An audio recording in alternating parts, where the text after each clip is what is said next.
Good evening. My name is Rachel Dunlap, and this is a brief presentation of Growing Old with Grace. Um, there's one thing that we can all try to hold or deny with every ounce of our being is that we are all getting older. We all get old. Um, this is not going to change. However, I did have the opportunity to sit down and speak with a gentleman, and we had quite a wonderful conversation. This gentleman was 65-year-old male. He had a middle-class socioeconomic status. He considered himself conservative and reports having a biblical worldview. With that being said, the gentleman and I had a wonderful conversation about different things that affect one as they get older, and what happens over one's life that guides them and leads them to a position or a place where they are at now. I asked this gentleman to give me several different major life changing events that had happened throughout his life that has led him to where he is now. And this gentleman said that he had a near death experience which led him to God, a near drowning experience in which he decided that he was going to go swimming in January and did not know how to swim. And at this point, God let him know that he had a bigger plan for him. Another great life changing event was learning how to deal and cope with the death of his parents. Then, his divorce from his wife of 15 years, which led to his ex wife moving their children away from him to another state.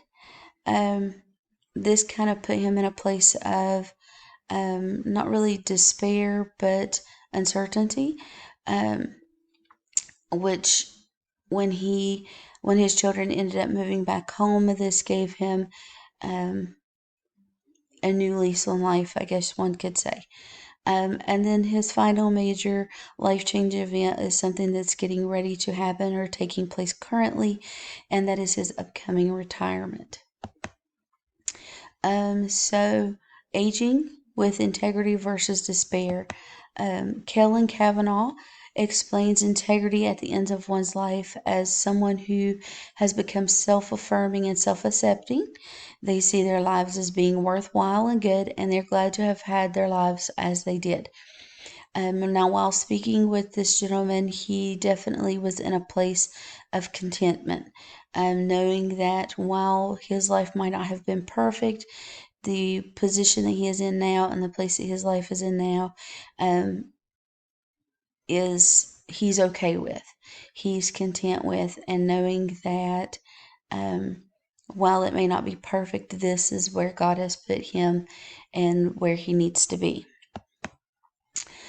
So then we discussed in learning how to live after a big loss and which one of those losses that he had experienced um, took him at his greatest surprise.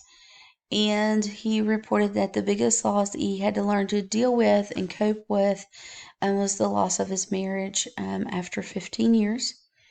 And so I asked him, how does one deal with that type of loss? How does one go from having a companionship who they, you know, took vows to better or worse until death do apart, to no longer having this person in their lives and having the world flipped upside down. And for this gentleman, he states that he turned to God and depended upon his church family.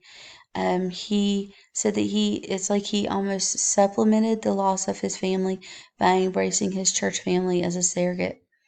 The Bible tells us that anytime that we experience a loss, that our burden gets too heavy to bear, and we just need to find peace and rest that we can take these to God, and He will give us rest for our souls.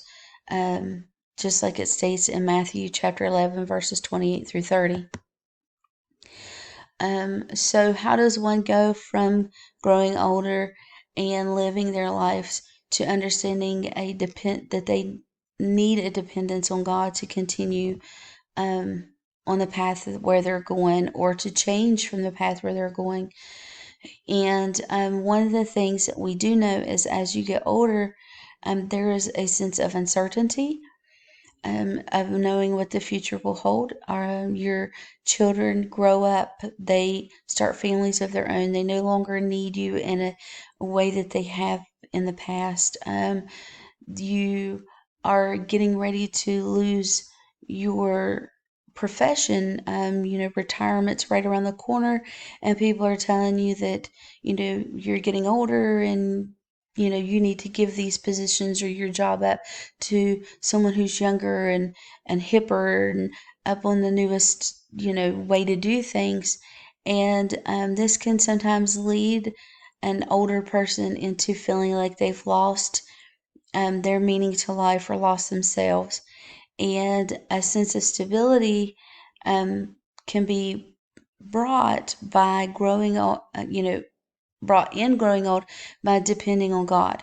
Psalm 71:18 says, "So even to old age and gray hairs, O God, do not forsake me, until I proclaim your might to another generation, your power to all those who come." I take this to mean that, the psalmist is saying that, as he gets older and he's aging, that he does not want God to forget about him, and that it is his job to guide the younger generation to God before his death. As we grow and learn from those older and wiser than us, one thing is certain: we cannot allow our faith in God to be swayed.